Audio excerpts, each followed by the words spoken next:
প্রিয় শিক্ষার্থী এবং যারা শুনছেন, আসসালামু আলাইকুম। শাহ-বহুমুখী উচ্চ বিদ্যালয়ে আয়োজিত অনলাইন ক্লাসে আপনাদের সকলকে স্বাগতম। আমি ঝর্ণা আক্তার, সহকারী শিক্ষক, শাহ-বহুমুখী উচ্চ বিদ্যালয়। আমরা করোনা মহামারীর কারণে গত শিক্ষাবর্ষ অর্থাৎ 2020 শিক্ষাবর্ষের 17 মার্চ থেকে শ্রেণীকক্ষে সরাসরি পাঠদান থেকে বিরত আছি। অর্থাৎ করোনা মহামারীর কারণে আমরা এই শিক্ষাবর্ষেও আমাদের শ্রেণীকক্ষে ফিরে যেতে পারিনি। তাই আমাদের শিক্ষার্থীদের যাতে পড়ালেখার কোনো সমস্যা না হয়, আমরা সেই অনলাইন ক্লাসের ব্যবস্থা করা হয়েছে। সবাই অনলাইন ক্লাসের সাথে যুক্ত থেকে নিজেদের পড়ালেখাগুলো চালিয়ে যাবে এই আশা ব্যক্ত করে আজকের ক্লাস শুরু করছি। আজ পড়াবো আমরা গণিতের দ্বিতীয় অধ্যায়, নবম দশম শ্রেণী এবং এসএসসি পরীক্ষার্থীদের জন্য সেট এবং ফাংশন। আমরা জানি গণিতের ভিত্তি হচ্ছে সংখ্যা, আর সংখ্যার ভিত্তি হচ্ছে সেট। সেটের ধারণা পুরাতন হলেও জর্জ ক্যান্টর জার্মান গণিতবিদ সেটের একটি রীতিসিদ্ধ ব্যাখ্যা প্রদান করেন, আর এই অংশটাকে সেট থিওরি নামে পরিচিত। সেট শব্দটির সাথে আমরা দৈনন্দিন জীবনে খুব ওতপ্রোতভাবে জড়িত। আমরা কোনো কিছু কিনতে গেলে বা আমরা তার একটা সংখ্যা চাই অথবা এক সেট চাই। যেমন আমি যদি একটা ক্লাস 6-এর একটি বই চাই, তখন আমি নতুন ভর্তি হলে এক সেট ক্লাস 6-এর বই চাই। সেট অর্থাৎ তখন ওই ক্লাস 6-এর বইয়ে নির্দিষ্ট সংখ্যক কিছু বই থাকে, তেমনি প্রতিটি ক্লাসের জন্য। তারপরে আমরা যদি তেমন বলি খেলনার সেট, ডিনার সেট, গয়নার সেট, তাহলে আমরা সেট শব্দটি আমাদের যে পরিচিত, এবং সেট বলতে কী বোঝাচ্ছে নির্দিষ্ট কিছু সংখ্যা। তাহলে আমরা আজ আলোচনা করব সেট নিয়ে। সেট সেট কাকে বলে? বাস্তব এবং চিন্তা জগতের সুনির্দিষ্ট ও সুসংজ্ঞায়িত কিছু উপাদান নিয়ে গঠিত জিনিসকে কি বলে? সেট। সেট বলতে কিছু দলবদ্ধ বা এক গুচ্ছ জিনিসকে বোঝায়। আমরা প্রথমে সেট সংকটে জানলাম। এবার আসো আমরা সেট কিভাবে, সেটের প্রতীকগুলো একটু জেনে নিই। মনে করি এই একটা সেট, তাহলে একে কিভাবে লিখব? এ বি যদি আমি এভাবে লিখি, এভাবে সেটকে প্রকাশ করা হয়। অর্থাৎ ইংরেজি বর্ণমালার বড় হাতের অক্ষরগুলো দিকে সেট নামে পরিচিত, এবং ছোট হাতের অক্ষরগুলো আমাদের সেটের উপাদান হিসেবে আমরা লিখতে পারি। ছোট হাতের অক্ষর, সংখ্যা, নাম, বিভিন্ন কিছুই আমরা উপাদান হিসাবে লিখতে পারি। এবং সেট প্রকাশ করা হয় কিভাবে? লিখে সমান চিহ্ন দিয়ে সেকেন্ড ব্র্যাকেট বা কার্লি ব্র্যাকেটের মাধ্যমে, এবং প্রত্যেকটা উপাদানের মাঝখানে কী দেওয়া হয়? একটা কমা চিহ্ন দেওয়া হয়। এবং পড়া হয়, উপাদানগুলোকে পড়া হয়, এগুলোকে বলা হয় উপাদান, সেটের উপাদান। উপাদানগুলোকে পড়া হয় a belongs to A, b belongs to A, অর্থাৎ এ সেটের একটি উপাদান, বি সেটের উপাদান। এই এপসিলন, এটাকে বলা হয় এপসিলন, এটা একটা গ্রিক শব্দ। এপসিলন এটা একটা গ্রিক শব্দ। সেটের ক্ষেত্রে এর অর্থ হচ্ছে বিলংস টু। বিলংস টু, সেটের ক্ষেত্রে এর অর্থ কি? বিলংস টু, অর্থাৎ বি বি এর মধ্যে আছে, বি এর একটি উপাদান বা বি এর মধ্যে আছে। আচ্ছা, যদি সি হয়, সি একটা যদি হয়, তাহলে যদি নট বিলং, যেহেতু এ, সি কি এর একটি উপাদান না, তখন আমরা কীভাবে লিখব? এভাবে, c not belongs to, doesn't belongs to A, c doesn't belongs to A বা নট বিলংস টু এ পড়তে পারি আমরা, এটাই। তাহলে আমরা জানলাম সেটকে, সেটকে একটা দ্বিতীয় বন্ধনীর মাধ্যমে, উপাদানের মাধ্যমে প্রকাশ করা হয়। উপাদানগুলোকে মাঝখানে কমা দিয়ে লেখা হয় এবং পড়া হয় এভাবে। আমরা তাহলে সেটের প্রতীক, সেট উপাদানগুলো কিভাবে লিখে সেটা জানলাম। এবার আসো আমরা লিখি সেট প্রকাশের রীতি বা পদ্ধতিগুলো কী কী সে সম্বন্ধে একটু জানি। সেট প্রকাশের রীতি, কয়টি রীতি আছে আমাদের? 3টি রীতি আছে। সেট প্রকাশের জন্য 3টা রীতি আছে। একটা হচ্ছে তালিকা পদ্ধতি, তালিকা পদ্ধতি বা রীতি পদ্ধতি, এটাকে বলা হয় ট্যাবুলার মেথড।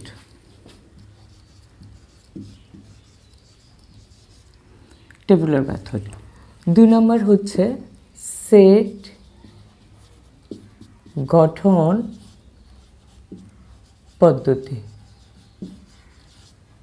এটাকে আমরা রুলার মেথড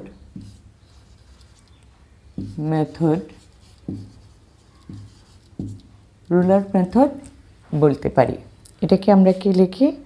রুল মেথড বা রুলার মেথড, রুল মেথড, বা আমরা এটাকে সেট বিল্ডার মেথডও বলতে পারি। সেট বিল্ডার মেথড এটা বলতে পারি।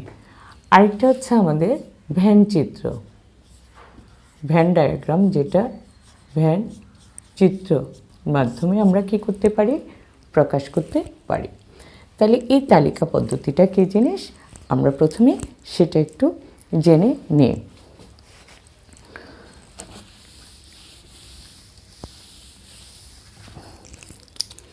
একটা আমার তালিকা পদ্ধতি।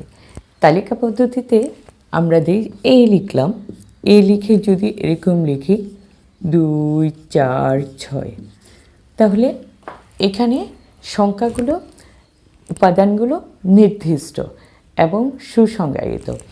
এখানে কোনো শর্ত আরোপ করার নেই। তালিকাগুলোকে, তালিকা পদ্ধতিতে উপাদানগুলোকে আমরা সরাসরি পাই। সেটার জন্য যেমন 2 4 6, এটা কি আমাদের উপাদানগুলো হচ্ছে জোড় সংখ্যা। কতটুক পর্যন্ত? 6 পর্যন্ত। ধনাত্মক জোড় সংখ্যা, এটা জোড় সংখ্যা।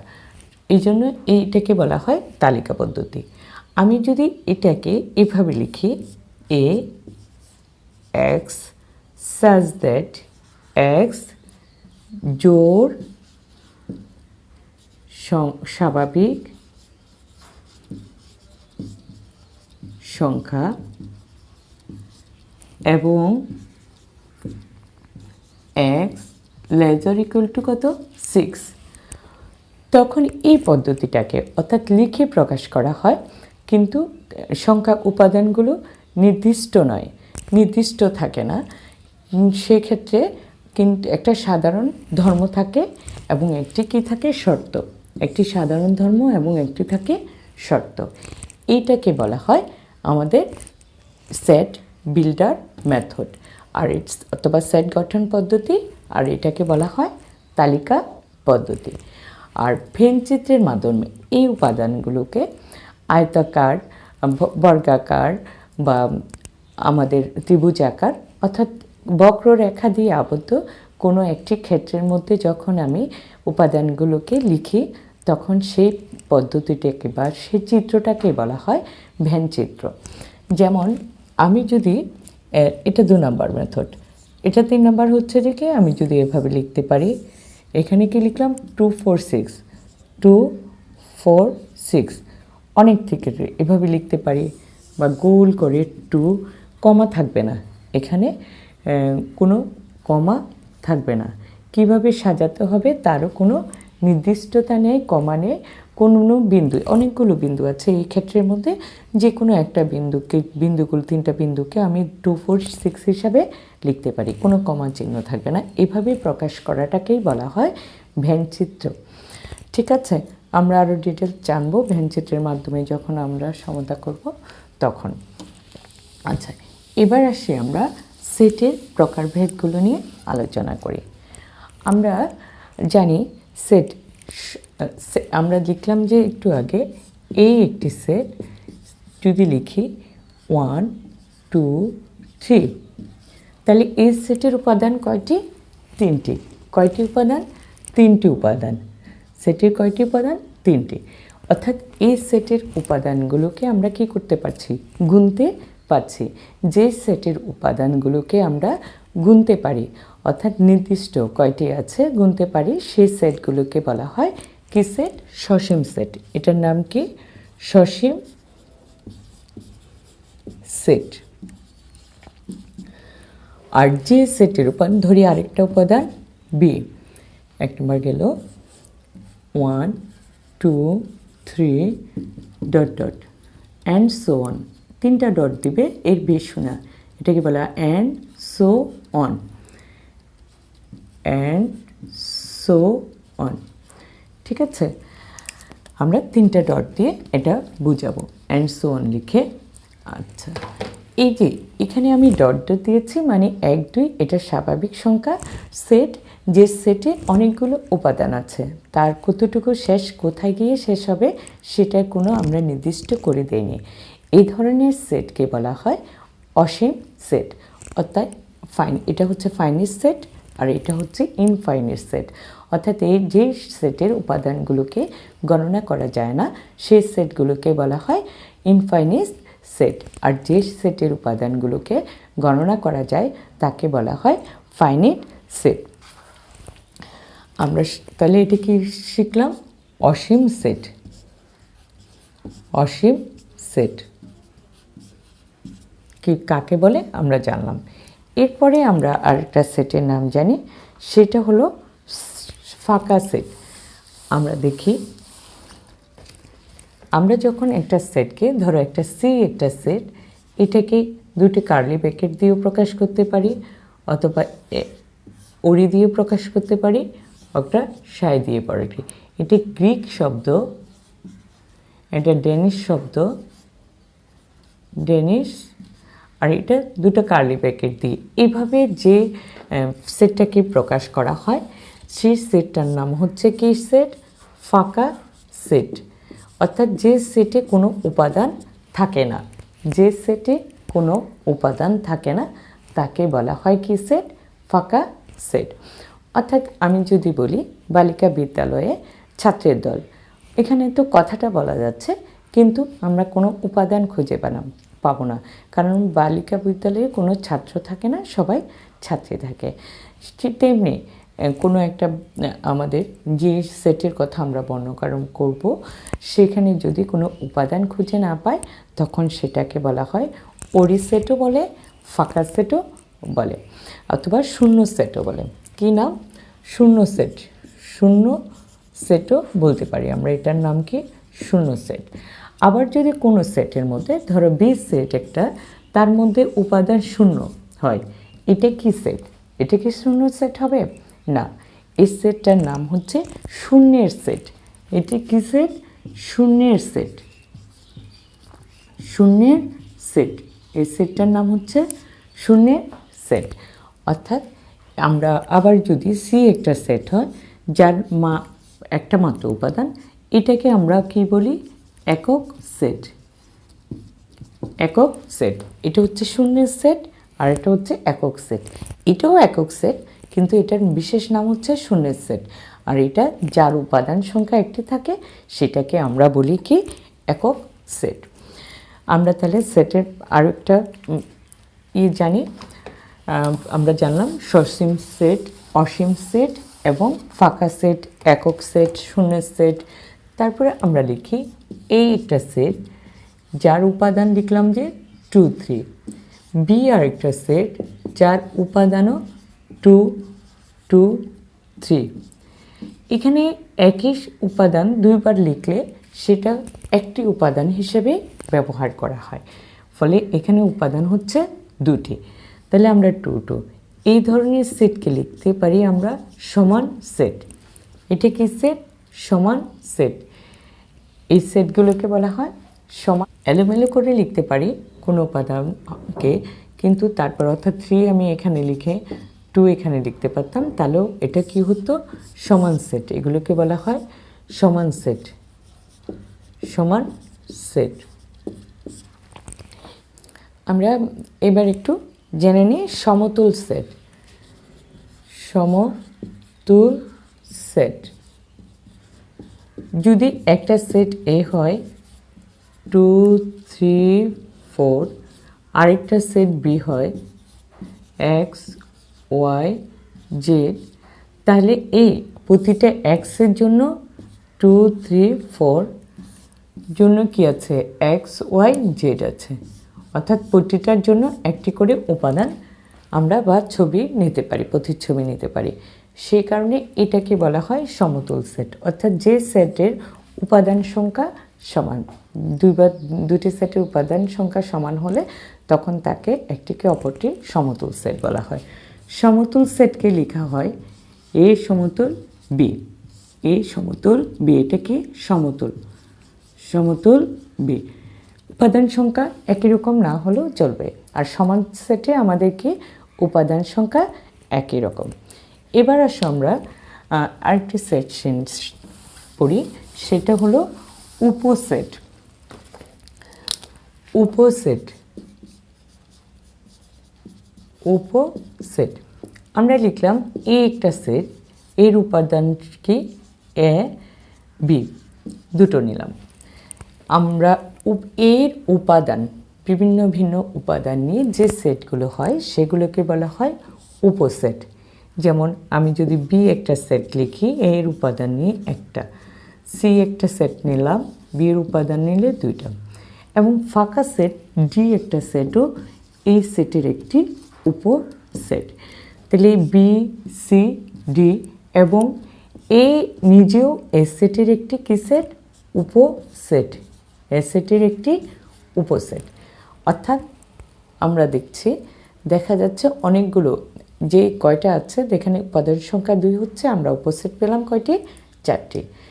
এই উপসেটকে লেখা হয় যেমন বি উপসেট অফ এ, এটা হচ্ছে উপসেটের চিহ্ন, আমাদের বি উপসেটের চিহ্ন। এভাবে উপসেটগুলো লেখা হয়। এখান থেকে আমরা একটু দেখতে পারি আমাদের উপসেটের সংখ্যা কোনো সূত্র মানে কিনা। আমরা দেখলাম যে এর উপসেট কয়টি, উপাদান সংখ্যা 2টি হলে উপসেটগুলো হচ্ছে কি কি, এর উপসেট হলো কি কি, দেখা যায় ফাঁকা সেট, তারপরে এ set, B set, A B set. কয়টি হলো উপসেট সংখ্যা, 4টি। আর যদি আরেকটা সেট নেই বি সেট, যার উপাদান সংখ্যা ধরলাম এ একটি, ধরো 1 ধরি, তাহলে বি এর উপসেট কয়টি হবে, উপসেট হলো ফাঁকা সেট 1 নিজে একটি, উপসেট 2টি, কয়টি হলো 2টি, মানে এটা আগে লেখা ছিল। সি যদি আমি আরেকটা নিই, ধরো নিলাম যে 2 3 4, তাহলে সি এত এর সি এর উপসেট কী কী লিখতে পারি আমরা, ফাঁকা সেট 2 3 4 লিখতে পারি। এরপর আবার কি হচ্ছে, 2 দিয়ে দুটো করি, 2 3 2 4, এরপর 3 দিয়ে করি, জোড়া করছি আমরা 3 4, এরপর আমার কি আসতেছে 2 3 4। তাহলে দেখা যাচ্ছে এখানে কয়টি, 1টি 2টি 3টে 4টা 5টা 6টা 7টা 8টা, কয়টি পেলাম আমার 8টি। এখান থেকে আমরা একটা সাধারণ সূত্র লিখতে পারি, যেমন আমার 2 সমান লিখতে পারি কি 2 টু দি পাওয়ার 1, এখানে উপাদান সংখ্যা কয়টি, 2টি, এটাকে 2 এর পাওয়ার কত লিখতে পারি, 2 স্কয়ার। এখানে কয়টি, 3টি, উপাদান লিখতে পারি 3টি। অর্থাৎ আমি প্রথমে এটা লিখলে সুন্দর হতো, উপসেট। তাহলে যার উপাদান সংখ্যা একটি, তার উপসেটের সংখ্যা হচ্ছে 2 টু দি পাওয়ার 1। যার উপসেটের সংখ্যা 2টি, উপাদানের সংখ্যা 2টি, তার উপসেটের সংখ্যা হচ্ছে 2 স্কয়ার। যার উপসেটের সংখ্যা 3টি, তার উপসেটের সংখ্যা হচ্ছে 2 কিউব। এ থেকে আমরা লিখতে পারি কোনো সেটের উপাদান সংখ্যা যদি n হয়, সে সেটের উপসেটের সংখ্যা হবে 2n। অর্থাৎ আমি একটু লিখে দিই,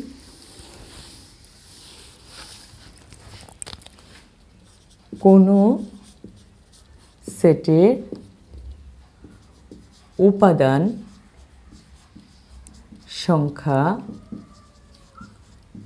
n হলে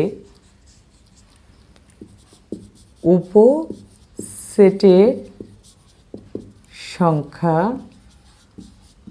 হবে 2n টি। এটা আমি এমনি লিখলাম, আমরা লিখি 2n সূত্রকে কী করে সমর্থন করে এরকম করে দেখব। তাহলে আমরা একটু আগে যেটা দেখলাম সেখান থেকে আমরা এই কনক্লুশনটা টানতে পারি, উপসেটটা টানতে পারি। এটাকে বলা হয় উপসেট। আর উপসেট কীভাবে প্রকাশ করে সেটাও আমরা দেখলাম।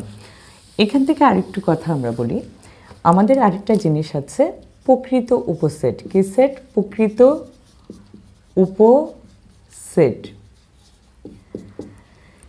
কোনো সেট যদি অনেকগুলো উপসেট পাই, আমরা একটি সেট থেকে অনেকগুলো উপসেট পাই, সেই উপসেটগুলোর মধ্যে যখন মূল সেটের চেয়ে একটি উপাদান কম থাকে তখন সেই উপসেটগুলোকে বলা হয় ওই সেটের প্রকৃত উপসেট।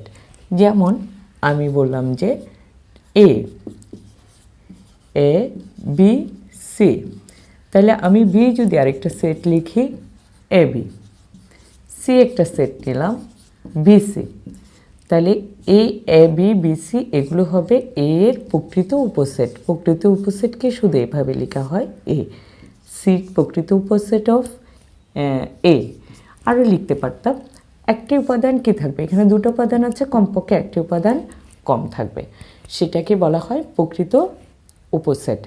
আর একটা সেটের প্রকৃত উপসেটের সংখ্যা হবে, ধরো যদি কোনো প্রকৃত উপসেট, যদি কোনো সেটে n সংখ্যক উপাদান থাকে, কোনো সেটের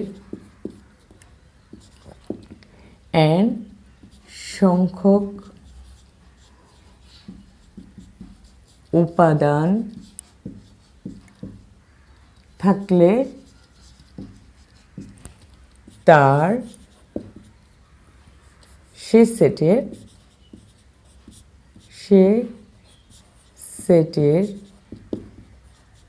প্রকৃত উপসেটের সংখ্যা হবে কয়টি? 2n থেকে একটি বিয়োগ। কেন এটা হবে? আমরা বললাম যে একটি উপাদান কম থাকে, আমরা জানি প্রত্যেকটা সেট তার নিজের একটি সেট, সেই সেটটা এই সেট থেকে আমরা কি করব? বাদ দিব।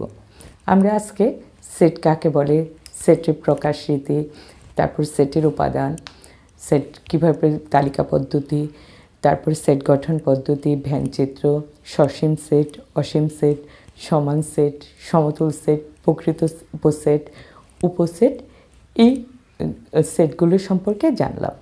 তোমরা তোমাদের বইয়ের এই সেটগুলোর সংজ্ঞা এবং প্রকাশিতে আর সুন্দর করে দেওয়া আছে, আশা করি তোমরা পড়ে সেগুলো অনুশীলন করবে। পরবর্তী ক্লাসে আমরা সেটের বিভিন্ন ধরনের অপারেশন মানে প্রক্রিয়া নিয়ে আলোচনা করব। আজকের মতো সকলকে ধন্যবাদ। ভালো থেকো, সুস্থ থেকো। আল্লাহ হাফেজ।